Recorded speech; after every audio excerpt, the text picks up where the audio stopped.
Fustigée pour son manque de place à l'arrière et son coffre limité, la BMW série 3 apparaît transfigurée en version Gran Turismo, un format XL quasi familial. Avec 20 cm de plus en longueur, 8 en hauteur et 1,7 en largeur, elle flirte avec les cotes intérieures de la série 5 Touring pour le coffre et de la série 7 pour l'espace à l'arrière. Entièrement redessiné, ce troisième modèle de la famille série 3 intègre un haillon motorisé découvrant un coffre à la fonctionnalité inédite. Les tablettes évidemment sont en deux parties. On dégage ici, on range en soulevant le plancher qui dispose d'un vérin. Première tablette,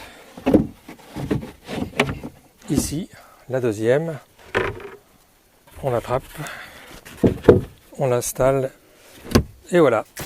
On peut aussi opter pour le mode cargo et dégager 35 décimètres cubes de plus en redressant à la verticale les dossiers des sièges arrière.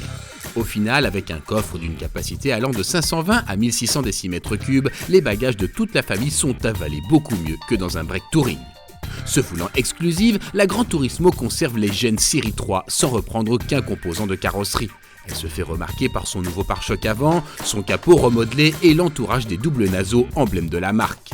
De profil, les singularités concernent les bas de portière creusés et l'ouïe en forme de boomerang destiné à limiter les perturbations aérodynamiques générées par la rotation de la roue. L'arrière a droit à un béquet relevable au-delà de 130 km/h.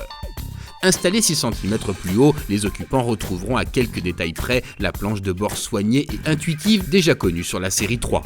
Le cuir, l'alu brossé et le bois précieux contribuent à créer une ambiance chaleureuse et haut de gamme dans l'habitacle.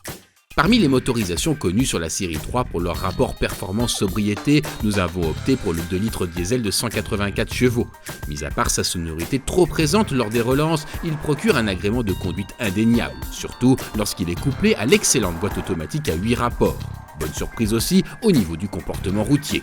La Gran Turismo a pris du volume mais aussi du poids, mais BMW a réussi à offrir le même comportement et surtout la même tenue de route incisive que tous les clients de série 3 apprécient. On conseille toutefois de prendre la suspension pilotée à 1300 € qui à la carte permet d'avoir une voiture soit plus confortable, soit plus sportive. La série 3 Gran Turismo est commercialisée en 12 versions et 4 finitions à des tarifs allant de 36 450 à 48 400 €.